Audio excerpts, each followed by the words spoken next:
Welcome. Today we're going to be having an interview with someone with a pretty common name. Now, one of the most common names in America is obviously Smith or Jones, but the third most common name is probably Ajirotutu. Yeah, we have Seyi Ajirotutu with us, former standout from the San Diego Chargers and the Philadelphia Eagles, and we're going to have a little talk with him and find out about his path into the NFL and what he's doing now. So, thank you very much for coming. I appreciate it. No problem. Thank you. Thank you for having me. Awesome. So tell me, where's your name originated So my from? father's from Nigeria. He actually came over to the States around the 70s, went to Cal Berkeley, studied there, and met my mom in the Bay Area. Was born out there in San Jose in 1987, and went to high school in El Dorado Hills, California. From there, played high school football. Started at 14 years old. You were familiar with the game. You were a fan of the game. Yeah, I was a fan. I was a fan of the Niners back in the day. With Steve And you go to college? Went to Fresno State. State, Yes. right.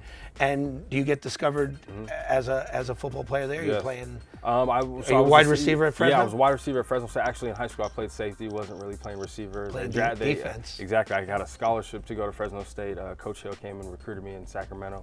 Went to go play receiver for the Bulldogs there in Fresno State. And so you're at Fresno State, and Yes, sir. you go from defense and you start playing wide receiver. Yeah. Now, were you big on interceptions? I was, but I was only playing receiver all throughout college. And then I went to the NFL, was undrafted, had calls from about 8 teams, and I just decided to come to San Diego. The weather, why not, but I also was really good friends with Ryan Matthews at the time. He was the first round draft pick that same year, so yeah. we also went to Fresno State. So you guys were friends? We're friends, roommates, up in you guys were senior year, roommates? all of the whole nine. Okay. So we came down here together, and then we both made the team together. I was actually on the You guys practice made the squad. team together? We made it together the first year. I was actually on the practice squad. I think week 8 I got called up, and I think week 9 it was the best game I ever had against the Houston Texans. Caught 2 touchdowns tell me about there. that. I got activated. A couple guys got down. Right They into moved me up right. from the practice squad to the active roster, and so I was, catching 2 touchdowns the next week. From You Phillip caught 2 Rivers. touchdowns in that Caught game? 2 touchdowns that next game, and I was just the start of my career. Really. Your first team is The Chargers. Chargers. I played the first year in San Diego. My second year, I played the training camp for Chargers.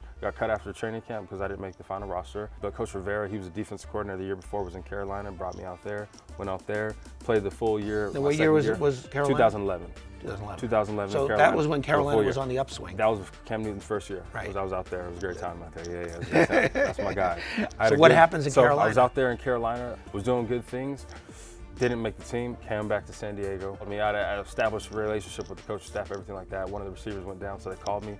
I still knew the playbooks. I played there for the next 2 seasons here in San Diego. We actually went to the playoffs in 13, played here for the next 2 years. I had a great time. I had the catch of my career, I guess you could say, maybe week 14, Where were you cold playing? day in Kansas City. I was going to say, it wasn't a cold day in San Diego. No, definitely not. It was a cold day in Kansas City.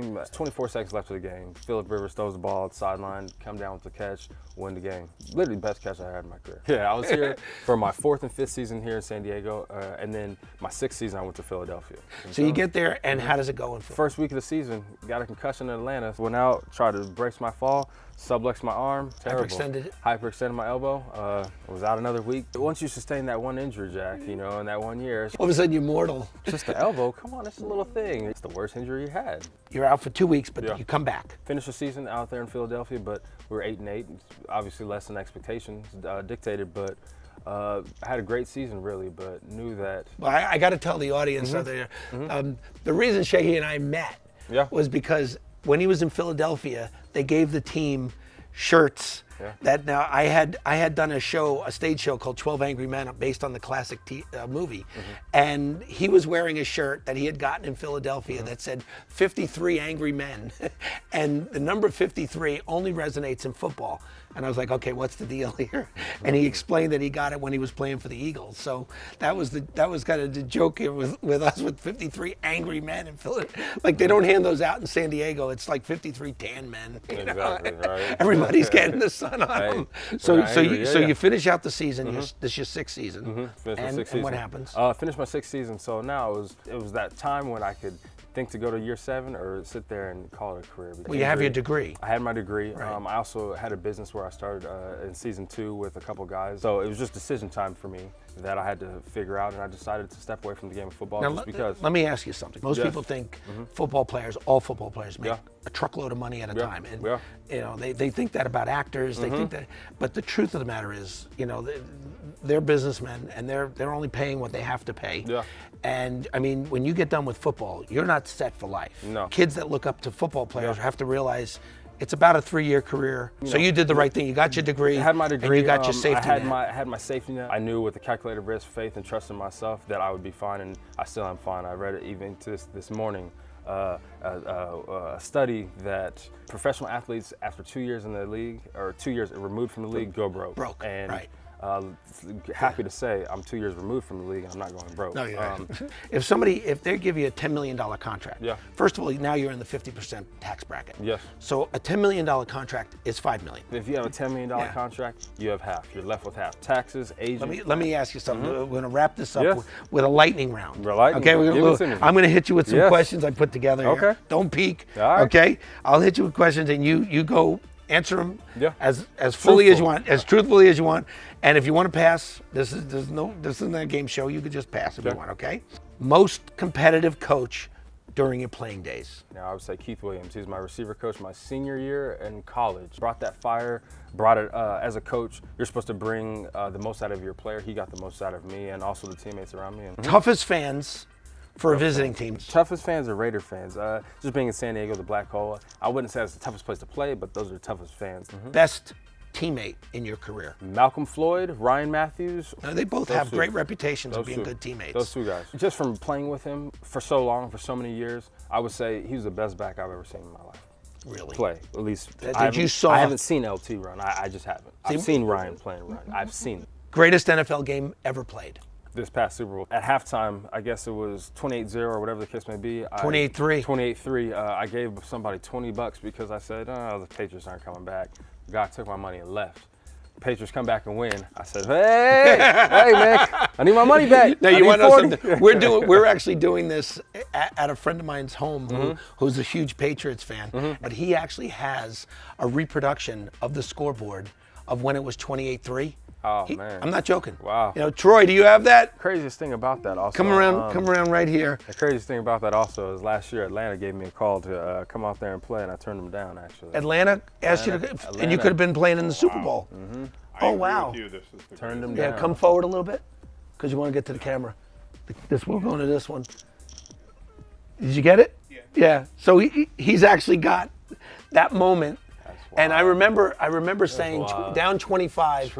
Nobody's ever come back down 25. And I was with my wife and her family. I said, it's not going to happen. No, the most anybody's ever come back is 10. Yeah. And so I was like, okay. So, in your opinion, who's the greatest NFL player of all time?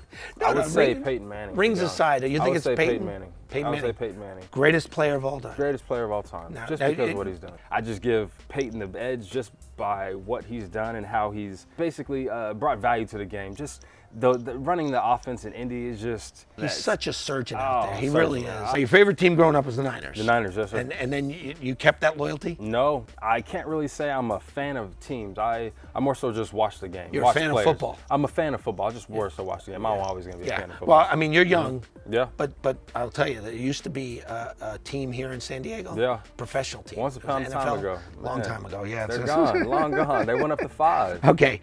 Funniest thing that ever happened to you on the field and during a game, funniest thing that ever happened to you in your career. In my career, I can't really recall something funny as far as I can remember injuries, I can remember wins, I can remember practical losses, joke. Anybody play a practical joke? No practical jokes, really, anything like that. No. You didn't get hazed as a rookie? No, there was no hazing as a rookie. No, Norv wasn't big on that. I just remember coming in as a rookie. What's your name?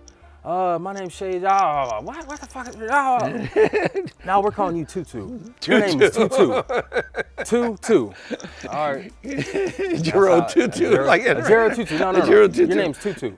Anyway, I want to thank you so very much for joining me. No problem. And for sharing your story. Yes. And we want to thank everyone for tuning in as we had Seyi Ajirotutu and you try to say that 5 times fast, anyone can interview Tom Brady, because that's an easy name to say. We got Mr. Ajirotutu, and we're very happy to have had him here today, and we're very happy you joined in. Thank you very much.